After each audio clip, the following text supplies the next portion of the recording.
if we're acting on behalf of our country, why is it that we can go outside of the borders of our country and do whatever we want, not using our laws? We're not bound by it. Now, some people would say we are, that it's a bad reading of the law. In fact, this has been debated for 200 years, and it's being debated recently. Where is it being debated most recently? Supreme Court had debated it. But where? Why are they debating it?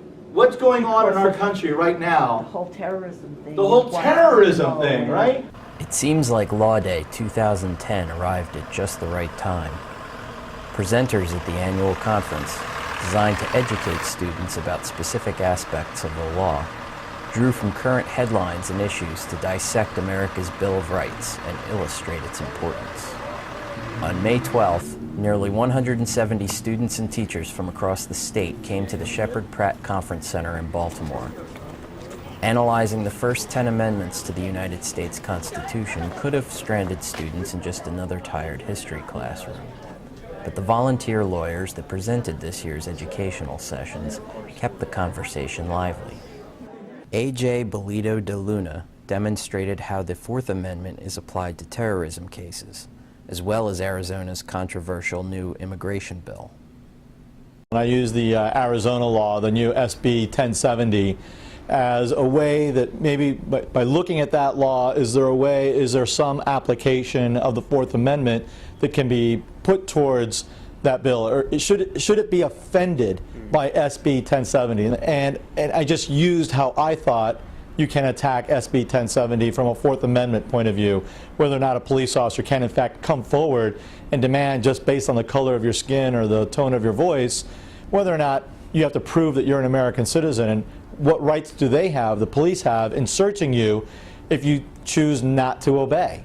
Law Day is produced by MSBA's Public Awareness Committee in conjunction with the Citizenship for Law-Related Education program. Law Day is a one-day seminar that we present to high school students, and this year our focus was on the Bill of Rights. Well, I think the law impacts us every day in many, many ways. And with so many things going on about the Bill of Rights today, that it's in the news, and so I think it's on students' and adults' minds. The Constitution, the Bill of Rights, the amendments to the Constitution are fluid and flexible. They were written in such a way that they can interpret those changes in our society. And that's the beauty, frankly, of the Constitution and the amendments there, too. Each session focused on a distinct right.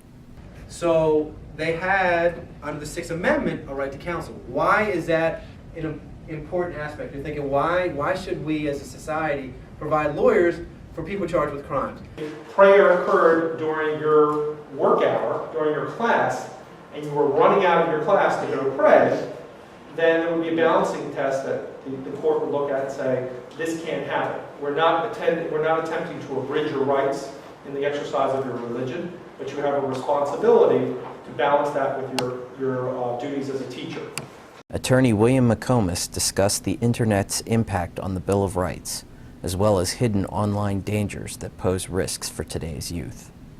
New material was the net neutrality statute, which is, some camps would argue that that is a First Amendment right or a constitutional right to have an internet that's neutral. But a lot of the intellectual property issues, obviously the Constitution, for example, has some components in it that are intellectual property, and in the avenue in which I'm dealing with the kids, intellectual property is some of the basis for the claims. There's also privacy issues that arguably are sort of part of it in the Constitution. And the freedom of speech as well. There's balances of, okay, the content provider producing content about you, and you may not want it to be up there. It's wonderful to see 180 young people come out and really be interested and engaged in learning about the law and the Bill of Rights. Thank you. The students engaged the attorneys with thoughtful, direct questions. Yes. I don't get why you can't wear a Confederate flag to school, but yet people can hang them up in their front yards and everywhere else they want to. That's a very good question. And the reason is because in schools, we hold school systems to a higher standard, okay? Because schools have to be able to operate on a day-to-day basis. A school has to be able to get students in an orderly manner, educate them, and get them out in an orderly manner. Wouldn't you agree, though, that sometimes abroad, like in foreign conflicts, there is reasons to suspend these rights if it means that we may have certain other costs that would hurt our mission or something like that? I would tell you that it is my belief that we should never, ever suspend the rule of law anywhere at any time. As soon as we do, it's a slippery slope.